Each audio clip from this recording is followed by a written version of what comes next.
আসসালামু আলাইকুম। আশা করি সকলেই ভালো আছেন। সুপ্রিয় চাকরি প্রত্যাশী ভাই ও বোনেরা, বর্তমানে একটি নতুন নিয়োগ সার্কুলার প্রকাশ করা হয়েছে বাংলাদেশ পরমাণু কৃষি গবেষণা ইনস্টিটিউট এই প্রতিষ্ঠানে। এটি কিন্তু ময়মনসিংহে অবস্থিত, যেখানে অনেকগুলো পদের সংখ্যায় নিয়োগ সার্কুলারটি প্রকাশ করা হয়েছে। আপনারা এই সার্কুলারটা দেখতে পারেন। আপনার শিক্ষাগত যোগ্যতা অনুযায়ী আপনি কোন পোস্টে আবেদন করবেন, এই ভিডিওটা দেখলে কিন্তু আপনি জানতে পারবেন। তো অবশ্যই সম্পূর্ণ ভিডিওটা শেষ পর্যন্ত দেখার জন্য অনুরোধ করা হচ্ছে। এটি মূলত বাংলাদেশ পরমাণু কৃষি গবেষণা ইনস্টিটিউটের নিয়োগ সার্কুলার।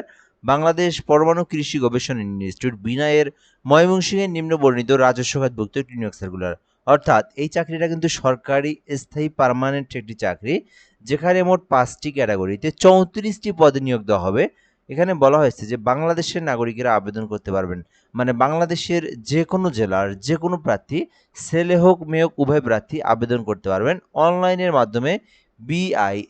bina@টেলিটক.com.bd এই লিঙ্কটা দেখতে পারতেছেন। এই লিঙ্কে প্রবেশ করে ফর্ম পূরণ করে আবেদন করতে হবে।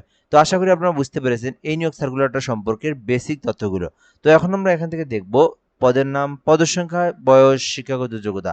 আপনার শিক্ষাগত যোগ্যতা অনুযায়ী আপনি কোন পোস্টে আবেদন করবেন সেটা দেখলেই বুঝতে পারবেন। তার আগে আপনাদেরকে গুরুত্বপূর্ণ একটি বিষয় জানিয়ে রাখি। ভিডিওটা যারা আমাদের ফেসবুক অথবা ইউটিউব থেকে দেখতেছেন, আপনি ইউটিউবে দেখে থাকলে যদি আমাদের চ্যানেলটিতে নতুন হয়ে থাকেন অবশ্যই সাবস্ক্রাইব করে রাখবেন। আর আমাদের একটি ফেসবুক পেজ রয়েছে জব প্লাস বি, যদি আপনি এখান থেকে দেখে থাকেন, যদি আপনি আমাদের ফেসবুক পেজে নতুন হয়ে থাকেন, পেজটি ফলো করে রাখার জন্য অনুরোধ করা হচ্ছে, যেহেতু বাংলাদেশের সকল নিয়োগ সার্কুলারগুলো আমরা এখানে আপলোড করে থাকি।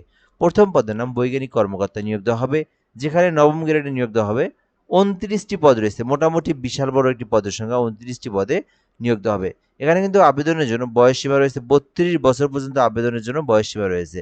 শিক্ষাগত যোগ্যতার কথা বলা হয়েছে কোন স্বীকৃতি বিশ্ববিদ্যালয় হইতে কৃষি বা কৃষি প্রকৌশল বা কৃষি অর্থনীতি অথবা ইলেকট্রিক্যাল অ্যান্ড ইলেকট্রনিক্স ইঞ্জিনিয়ারিং অথবা ফলিত পদার্থ বিজ্ঞানের উপর আপনি যদি মিনিমাম অনার্স পাস করে থাকেন 4 বছর মেয়াদি, দেন আপনি এই বৈজ্ঞানিক কর্মকর্তা পদে আবেদন করতে পারবেন।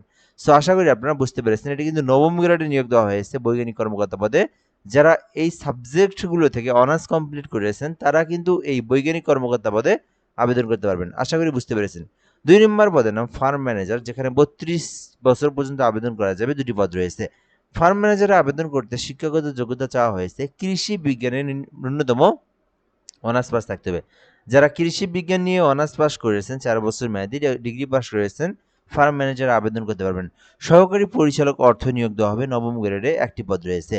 তো আপনারা যারা সহকারী পরিচালক অর্থতে আবেদন করতে চাচ্ছেন তাদের শিক্ষাগত যোগ্যতা প্রয়োজন কোন স্বীকৃতি বিশ্ববিদ্যালয় হতে ব্যবসা প্রশাসন বা হিসাব বিজ্ঞান বা ফিনান্সের উপর মিনিমাম 4 বছর মেয়াদী অনার্স পাস করলে আবেদন করতে পারবেন।